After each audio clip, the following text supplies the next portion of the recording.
budgetnya kecil tapi hasilnya bagus. Tapi ada yang budgetnya besar, ya, hasilnya asal-asalan. Karena itu tadi uang baru muncul, ya, baru cair di bulan September, Oktober, November sudah harus keluar.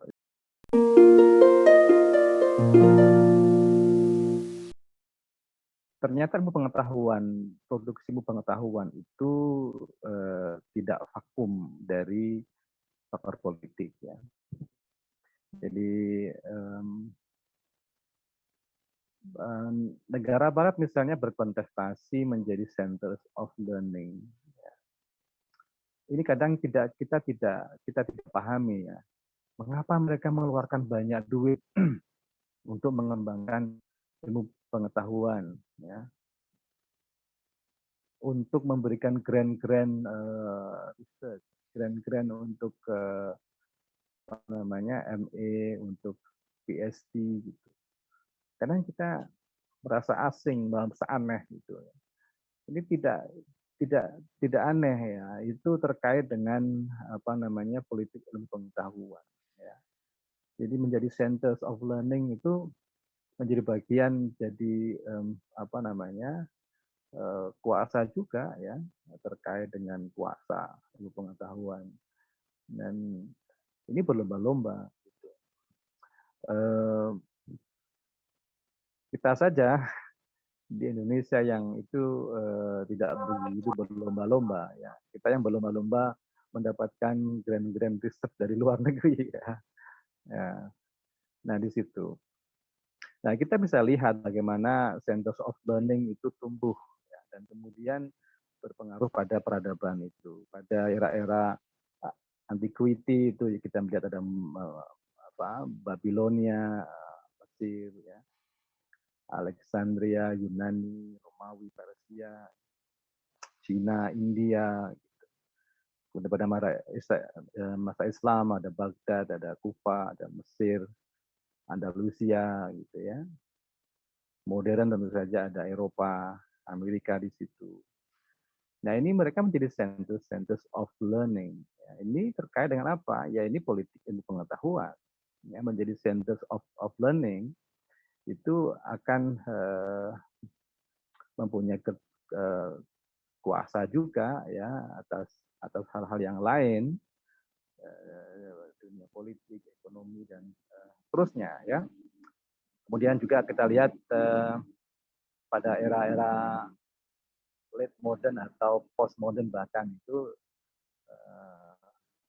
misalnya Frank Gruder, ya, itu dalam bukunya Reorient bahwa nanti setelah Eropa ini nanti peradaban itu akan bergerak ke timur, ya. Bergerak ke timur itu ke mana? Ya dia sebut ya, Jepang, Cina, seperti itu, ya. Bukan negara-negara Arab itu sayangnya, atau negara-negara Islam, ya. Ini menjadi PR tentu bagi kita yang berada di perguruan tinggi Islam, ya, keagamaan Islam. Nah, bagian dari politik, pengaruh politik dalam pengetahuan itu tentu saja kolonialisme. Kolonialisme ini mempunyai dampak yang luar biasa, ya, pada ilmu pengetahuan. Apa yang disebut sebagai Eurocentrism itu bagian dari apa namanya warisan dari kolonialisme yang lama itu. Sampai sekarang kita masih menyebut wilayah Timur Tengah, gitu ya, wilayah Arab, Persia, ya, Afrika Utara itu kita sebut sebagai Timur Tengah, gitu. Timur Tengah itu dari mana, gitu? Tentu bukan dari Indonesia, ya. Timur Tengah itu ya dari Eropa, sebagai Timur Tengah. Kita disebut sebagai apa namanya Asia Tenggara, ya, Asia Selatan, Asia Timur, Timur jauh, gitu. Itu ngukurnya dari mana? Dari Eropa, gitu ya. Nah, dan kita masih susah untuk menghilangkan itu, ya. Kita masih menyebutnya Timur Tengah, begitu. Ini bagian dari warisan kolonialisme, ya, Eurocentrism itu. Nah, disinilah kemudian muncul problem center and periphery juga. Dalam konteks saat ini ya center itu Eropa, Amerika, suka atau tidak suka ya. Orang Jepang pun banyak mengirimkan mahasiswanya ke Amerika, ke Eropa, Cina pun begitu juga gitu ya. Jadi meskipun diprediksi akan menjadi kekuatan baru, saat ini mereka masih mengirimkan mahasiswanya ke Eropa, ke Amerika gitu ya. Jadi ini centers of learning. Ya. Jadi ini masih menjadi center.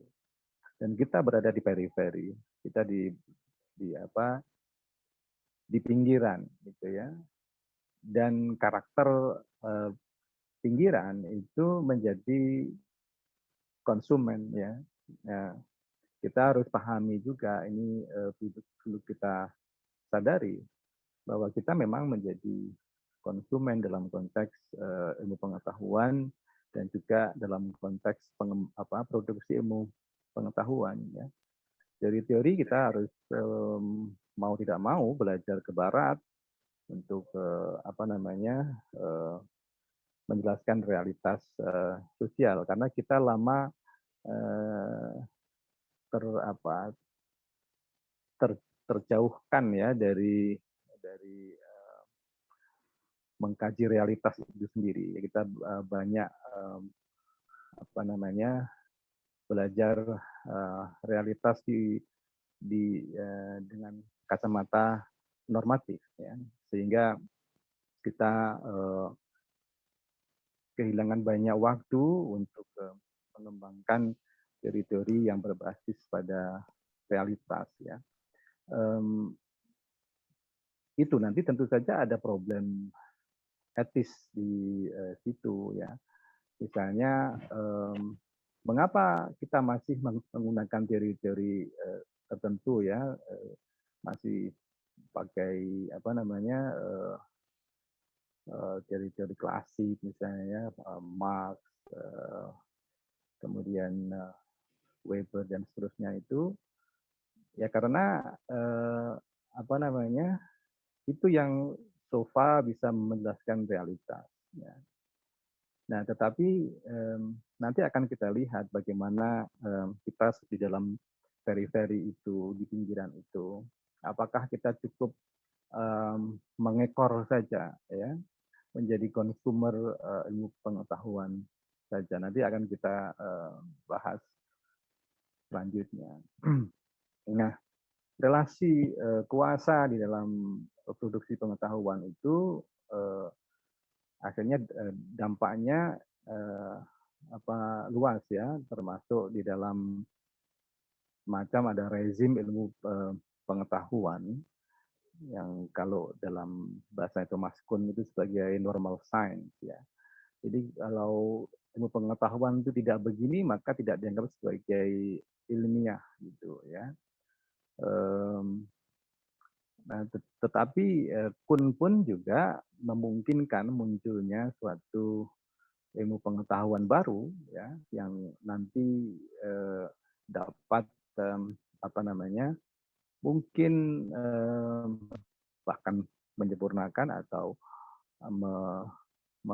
replace ya atau enggak gitu sama-sama jalan yang pengetahuan lama tetap jalan, yang baru juga jalan. Tetapi dalam konteks politik ilmu pengetahuan ini, rezim ilmu pengetahuan itu ya tentu masuk di dalam banyak hal. Ya.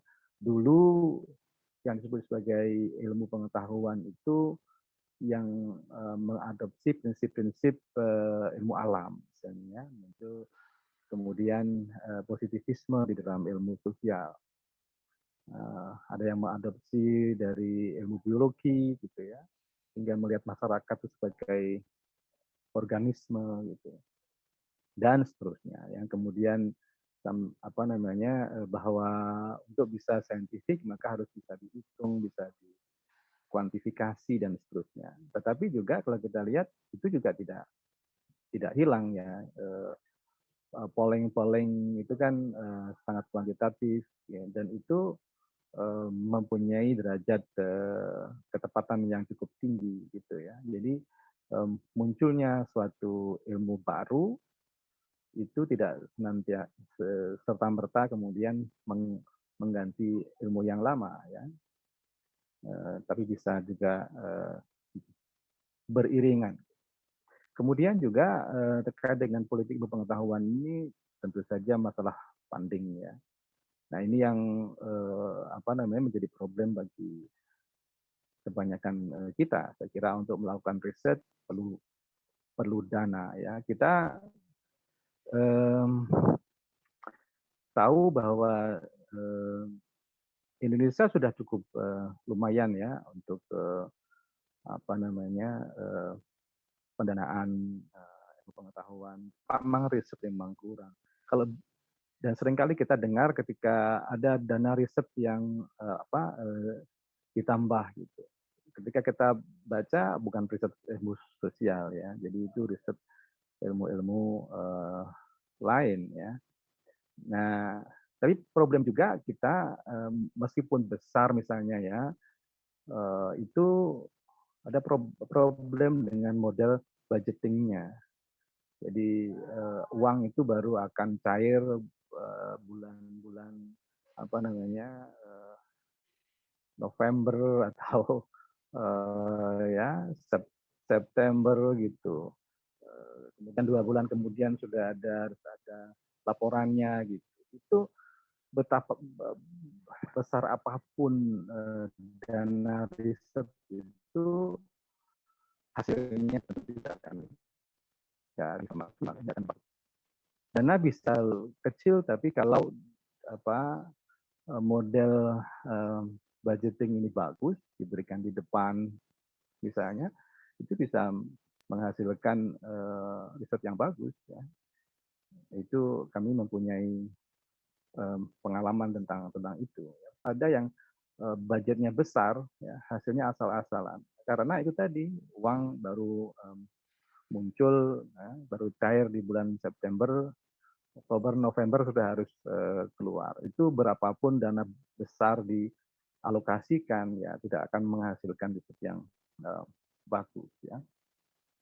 Nah, itu beberapa kaitan produksi berpengetahuan dengan politik.